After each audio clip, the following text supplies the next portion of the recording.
नमस्कार। साल 2021 विश्व भर में कोरोना वैक्सीन की सौगात लेकर आया है। भारत में भी ड्रग कंट्रोलर जनरल ने कोविशील्ड और कोवैक्सीन नाम की दो वैक्सीन को आपातकालीन उपयोग की मंजूरी देकर राहत पहुंचाई है। हालांकि इस खुशी पर तब विवाद के काले बादल छाने लगे जब इन दोनों वैक्सीन का निर्माण कर रही संस्थाओं के प्रमुखों के बीच जुबानी जंग छिड़ गई। आखिर ये पूरा मामला क्या है, आइए इसे विस्तार से समझने की कोशिश करते हैं।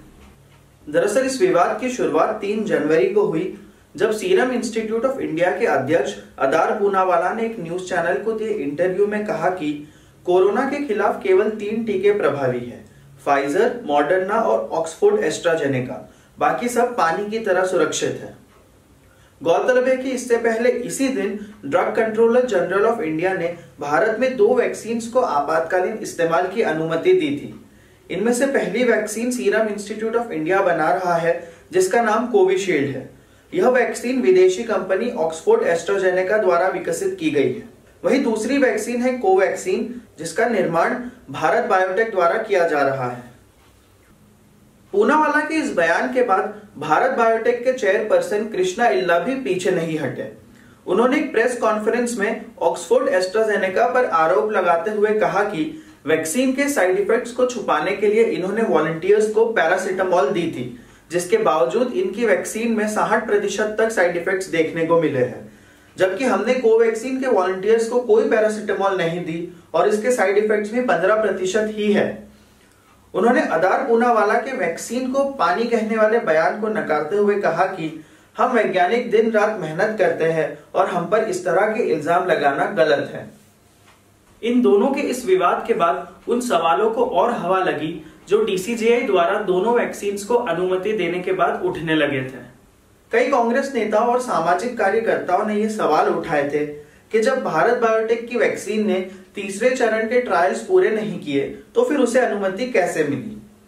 इसी तरह सरकार द्वारा जारी प्रेस नोट पर भी कई सवाल उठे, जिसमें भारत बायोटेक की वैक्सीन के आगे लिखा है कि आपातकालीन परिस्थिति में क्लिनिकल ट्रायल मोड पर जनहित में उपयोग की अनुमति दी जाती है। इससे ये अंदाजा लगाया जा रहा है कि कोवैक्सीन का इस्तेमाल सिर्फ इमरजेंसी सिचुएशंस जैसे कि कोरोना के केसेस बहुत ज्यादा बढ़ जाने पर या फिर री इन्फेक्शन जैसे मामलों में ही किया जाएगा।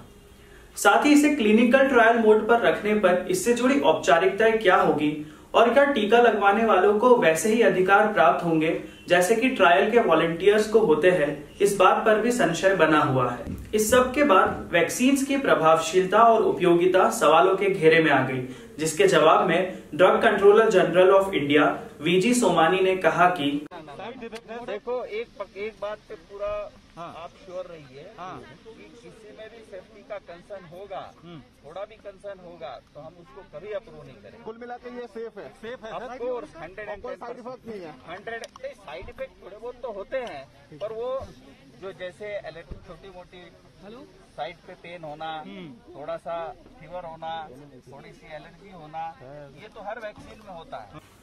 वहीं कोवैक्सीन को तीसरे चरण के ट्रायल्स के बिना मंजूरी मिलने के फैसले पर आईसीएमआर के director general doctor Balram Bhargava ने स्थिति स्पष्ट करते हुए बताया कि new drug and clinical trial rule March 2019 के तहत यदि दूसरे चरण का डाटा सुरक्षित पाया जाए तो उसके आधार पर किसी वैक्सीन को आपात मंजूरी मिल सकती है।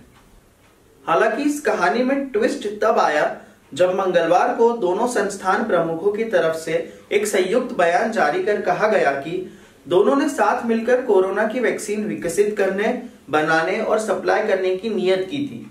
दोनों ही संस्थानों ने निर्णय लिया है कि पुराने विवादों को भूलकर एक दूसरे द्वारा किए जा रहे महान कार्य का आदर करेंगे। हम कोरोना वैक्सीन के महत्व को समझते हुए यह शपथ लेते हैं कि देश और दुनिया में वैक्सीन पहुंचाने के लिए मिलकर काम करेंगे। दरअसल इन दोनों का पैचअप सरकार द्वारा करवाया गया है। जब केंद्र सरकार को यह लगा कि इस विवाद की आंच उस तक पहुंच रही है और इसके बहाने वह विपक्ष और मीडिया के निशाने पर आ सकती है, तो उसने इन दोनों संस्था प्रमुखों के हस्ताक्षर लेकर यह बयान जारी कर दिया।